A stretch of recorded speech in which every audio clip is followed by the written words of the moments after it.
안녕하세요. 징계 시리즈 중에 한 가지 더 추가하려고 합니다. 간혹 어머님들 중에 아이랑 한두 번 징계를 시도하다가 아이가 너무 울고 엄마는 엄마대로 시간이 막 한 10분 안에 끝나는 게 아니라 시간이 더 지연되고 그러다가 뭔가 이게 뭐야, 뭐야, 모르겠어. 라고 이제 갈등이 오실 때가 있어요. 그리고 때로는 아이가 굉장히 똑똑하고 강한 아이들이 있어요.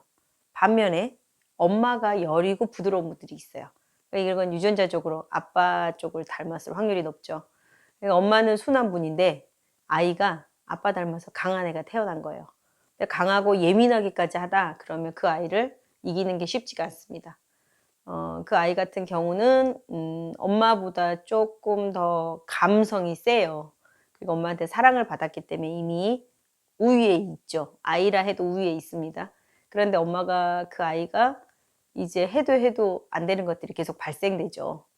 그리고 뭐 하물며 엄마를 때리는 아이들도 있어요. 엄마가 안 된다 하거나 뭘 원하는 걸 안 들어줄 때 엄마를 막 투닥투닥 때리거나 머리를 때리거나 뺨을 손으로 탁 때리고 막 이런 애들이 있잖아요. 그런데 그럴 때 엄마들이 너무 당황하고 놀래지만 뭐 아이인데 아이가 그랬는데 라고 지나가시는 것을 보게 돼요. 이건 굉장히 안타까운 일입니다.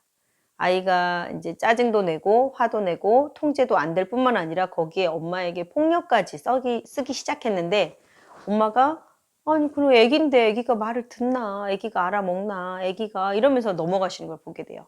근데 이 아이가 멈추는 거는 못 배웠을지 모르지만 분노라든지 뭐 엄마 폭행이라든지 이런 어떤 엄마 폭행 언어가 너무 심했네.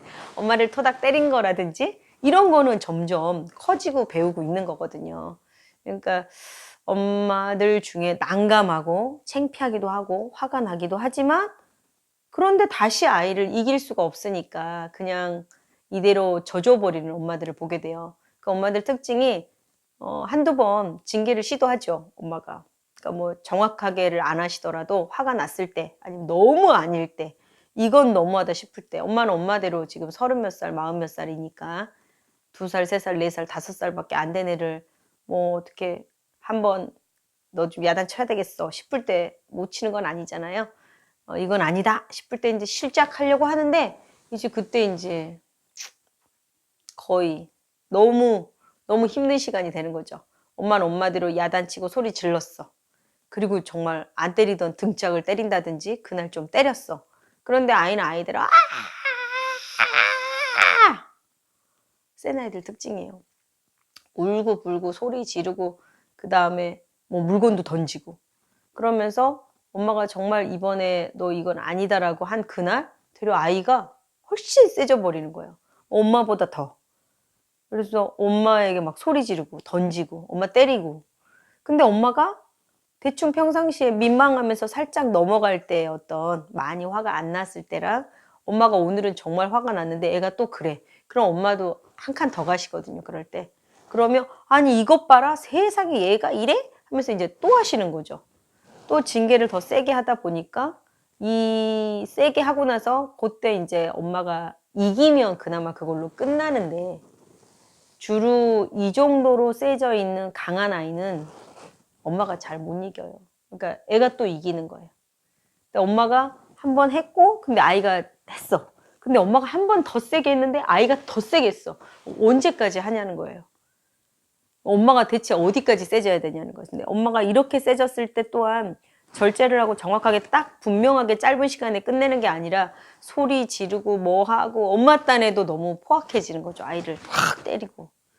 근데 애는 애대로 다시 세져 버렸기 때문에 지금 엄마랑 애가 싸우는데 시간이 길어지는 거예요. 이게 한 10분, 5분 안에 딱 1, 2분 안에 딱 끝나는 게 아니라 엄마가 한번 소리 질렀어. 5분 썼다 쳐요. 내가 울고불고 떼버렸어. 5분 썼어요. 그 다음 엄마가 이거 봐라 해서 다시 더 세지셨어요. 더 소리 질렀어요. 또 5분 썼어요. 그럼 15분 갔잖아요 벌써. 근데 여기 아이가 더 했어. 20분이 갔어요. 20분 동안 서로 소리를 지르거나 야단을 치거나 뭐 아이는 아이대로 뭐라고 항변하고 때리거나 던지거나 해버렸어요. 아무튼 인상을 팍 썼어 아이가. 그럼 소리를 안 지르더라도 엄마 말을 안 듣는 채 안 들어줘. 그러니까 이제 대답도 없고 듣지도 않아. 흥! 이러고 있어. 예를 들어. 그럼 그걸 어떻게 하겠냐는 거예요. 이건 정말 자녀 교육에 있어서 물론 7살이 넘어가면 요렇게 대화가 안 되진 않죠. 근데 고렇게 출발한 엄마와 자녀 관계, 저버린 엄마의 관계는 커서도 문제를 발생합니다. 그러니까 이 아이가 이제 꼬맹이 아예 못 모른, 언어가 다 안 뚫린 상태에서의 어떤 고집이나 자기 욕구가 있자면 이제 몇 살이 되면 더 똑똑해지잖아요. 그래서 뭔가 정말 어이없게 하는 건 멈출지 모르지만 이제는 정말 지능범처럼 해요. 엄마 이기는 거. 그러니까 더 똑똑해져. 그래가지고 7살, 8살, 9살이 넘어갔다. 그럼 이제 옆집 엄마랑 비교도 시작하고 엄마 이래래 이랬는데 말 이렇게 해놓고 왜 이렇게 하냐 하고 엄마를 탁 공격도 하고. 그래서 이젠 정말 한 초등 저학년 나이도 되기 전에 이미 엄마를 평가할 뿐만 아니라 공격까지 할 수 있는 나이가 돼요. 비교도 하고. 그러니까 엄마만 옆집 애랑 이렇게 비교하는 게 아니에요. 아이들도 하기 시작하는 것이죠. 그래서 초등 저학년 때 출발한 엄마를 이겨쌓는 이런 것들이 이제 고학년 되면 사춘기 곧 접어드는 나이니까 심각해져요. 정말 심각해요.